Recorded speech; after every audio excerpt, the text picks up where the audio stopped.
आज के जो डिफरेंसेस है, सेकंड जो डिफरेंस हमने पढ़ रहे हैं, सबसे पहला जो हमने पढ़ा था मानकीकृत और अमानकीकृत प्रश्नों के बीच में अंतर क्या होता है, किस प्रकार के परीक्षण करवाए जाते हैं। अब उसी के अंदर जो हमारे अमानकीकृत परीक्षण आते हैं उसी के अंदर मैं बात करने जा रही हूँ आज उपलब्धि परीक्षण और निदानात्मक परीक्षण। जैसा कि आपने को मैंने पहले समझाया था कि उपलब्धि परीक्षण को हम अचीवमेंट टेस्ट, परफॉर्मेंस टेस्ट और हिंदी में निष्पत्ति परीक्षण भी कहते हैं। ये जो परीक्षण होता है ये हमेशा बालक को आगे बढ़ाने के लिए किया जाता है, यानी कि ये जानने के लिए कि वो कितना जानता है।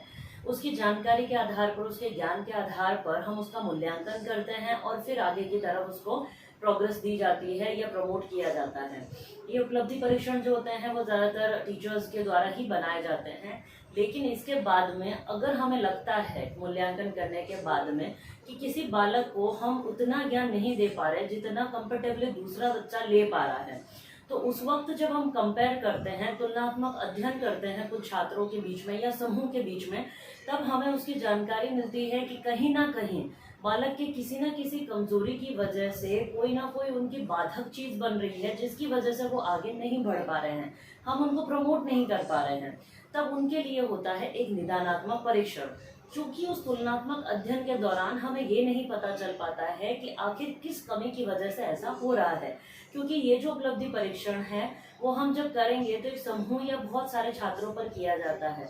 तो जब उपलब्धि परीक्षण होगा तो कुछ बच्चों के बारे में हमें उनकी कमियां जो है पर्टिकुलर पता नहीं चल पाती, तो विषय विशेष को लेकर के, बालक विशेष को लेकर के जब हम उसकी कमियों के ऊपर बात करते हैं, ऐसे बाधक तत्वों के बारे में बात करते हैं जो उनको आगे बढ़ने में या प्रमोट होने में बाधक डाल रही है या प्रॉब्लम आ रही है, तो हम उनके लिए एक टेस्ट तैयार करते हैं जिसको बोलते हैं निदानात्मक परीक्षण।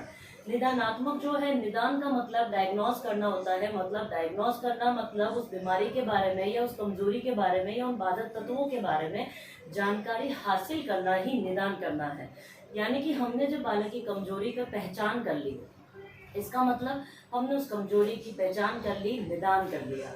निदान करने के बाद में, पहचान करने के बाद में हम जाते हैं एक और टेस्ट के ऊपर, जिस टेस्ट के बारे में मैंने आप लोगों से पहले भी बात कर रखी है। उस टेस्ट के बारे में हम बाद में बात करेंगे, लेकिन उससे पहले हम बात करते हैं निदानात्मक और उपलब्धि परीक्षण दोनों में अंतर है क्या, किस वजह से किए जाते हैं, क्या क्या अंतर मुख्य है। तो देखिए, पहला जो अंतर है वो है इसके द्वारा छात्र की विषय विशेष की योग्यता का मापन किया जाता है। जैसा कि मैंने आपको बताया कि इसमें यह जांच की जाती है कि बालक की योग्यता कितनी है, वो कितना उसकी जानकारी रखता है।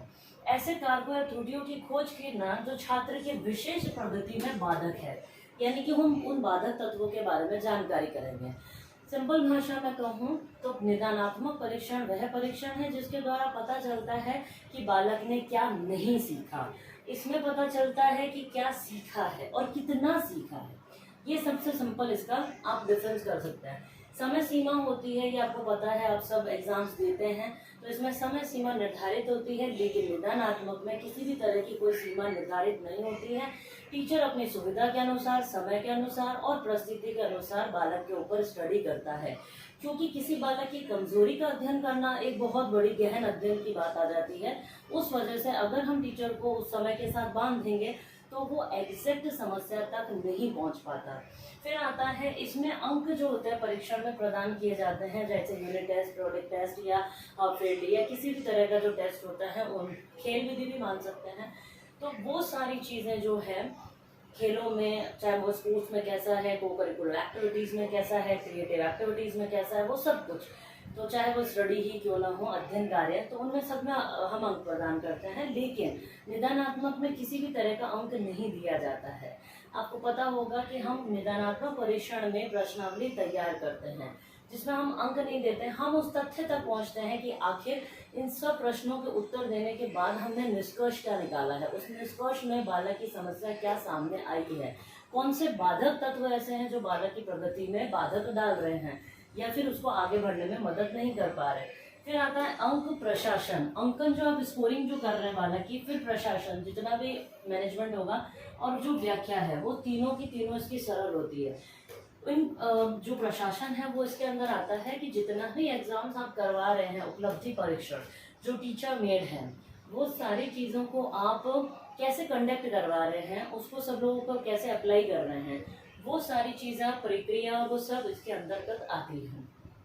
इसमें ये सारी चीज़ें बहुत कठिन हो जाती है, क्योंकि हमें इसके ऊपर उसके परिवार से पूछना पड़ता है, समाज से, दोस्तों से, उसके आसपास के वातावरण का पता करना। तो ये सारी चीज़ें बहुत ज़्यादा मुश्किल होती है और बहुत ज़्यादा गहन होती है, और इसका थोड़ा सा एरिया विस्तृत होता है उपलब्धि परीक्षण से कंपेयर करें तो ये थोड़ा सा विस्तृत होता है, गहन अध्ययन करना पड़ता है, और साथ में इसका निष्कर्ष निकालने में सबसे ज़्यादा समय लगता है, क्योंकि हम किसी की एग्जैक्ट समस्या निदान करके या पहचान करके उसमें सुधार ला करके उसको आगे की ओर प्रमोट करने वाले हैं। तो ये बात आ जाती है उसके भविष्य की, उसके फ्यूचर की, क्योंकि प्रॉब्लम मान लीजिए कुछ और होगी और हमें कुछ और पता चल गई, तो सबसे बड़ी बात की क्वेश्चन मार्क लग जाएगा कि भाई वो चीज़ थी नहीं तो वो चीज़ सामने कैसे आई। तो हमें जहाँ मेहनत करनी है टीचर्स को, वहाँ वो टीचर्स को मेहनत नहीं कर पाएगा। यहाँ तक कि इसके अंदर हम केस स्टडी भी डालते हैं, इंटरव्यू डालते हैं, प्रश्नावली डालते हैं, रीडिंग स्किल डालते हैं, वो सारी चीज़ें हम इसके अंदर डाल सकते हैं। बस कोशिश ये रहती है कि जो समस्या आपको लग रही है, जिस पर शंका है, उससे संबंधी आपको प्रश्न बनाने होते हैं, प्रश्नावली बनानी होती है, जिसके अंकन नहीं होते। सरल व शक्ति कम मात्रा में वह होती है जो टीचर्स हैं, जो चाहे वो छात्र हैं, दोनों के बीच में बहुत शानदार इंटरेक्शन होता है। लेकिन इसमें निदानात्मक में बालक इतना उस टीचर के साथ इंटरेक्ट नहीं हो पाता है, तो कहीं ना कहीं उसको डाउट होता है कि मेरा इस चीज़ में हो सकता है मजाक उड़े, मेरी कमजोरी सामने आ जाए। तो इसका रिजल्ट निकालना बहुत मुश्किल होता है, निष्कर्ष निकालना, वो तथ्य सामने लाना बहुत मुश्किल होता है, जिसकी वजह से बालक के ऊपर भी प्रेशर होता है और टीचर के ऊपर उससे भी ज़्यादा प्रेशर होता है कि सच्चाई तक कैसे पहुँचे, जो चीज़ें अज्ञात है उनको ज्ञात कैसे किया जाए, वो सबसे ज़्यादा मुश्किल कार्य होता है। तो यहाँ पर टीचर की शक्ति और समय दोनों ही बेहद अधिक मात्रा में व्यय होते हैं, वेस्ट होते हैं। शतांशीय मानक तथा ग्रेड तुल्य मानक आसानी से तैयार किए जाते हैं। जो शतांशीय मानक है, मतलब जो हम स्कोरिंग दे रहे हैं, जो हम ग्रेडिंग देते हैं, ग्रेडिंग सिस्टम रखा जाता है, जो हम परसेंटेज निकालते हैं, वो इसमें बहुत मायने रखता है। लेकिन इसमें दोनों चीज़ें जो होती है वो मायने इसलिए रखती है क्योंकि हम उन बालकों की उपलब्धि की जानकारी ले रहे हैं, हम उनकी परफॉर्मेंस की जानकारी ले रहे हैं, इसलिए परसेंट मायने रखती है। लेकिन इसमें ये दोनों ही चीज़ें संभव नहीं है। क्या संभव होगा कि मेरे सामने अगर मान लीजिए उसके एक प्रकार की कोई कमजोरी सामने आई है, तो वो 4% है या वो 10% है, हम इस तरह की कोई भी चीज़ की तथ्य नहीं कर सकते हैं। तथ्य करेंगे तो वो प्रॉब्लम क्रिएट होगी। इस वजह से ये था आज का आपका निदानात्मक उपलब्धि परीक्षण। आगे बढ़ते हैं।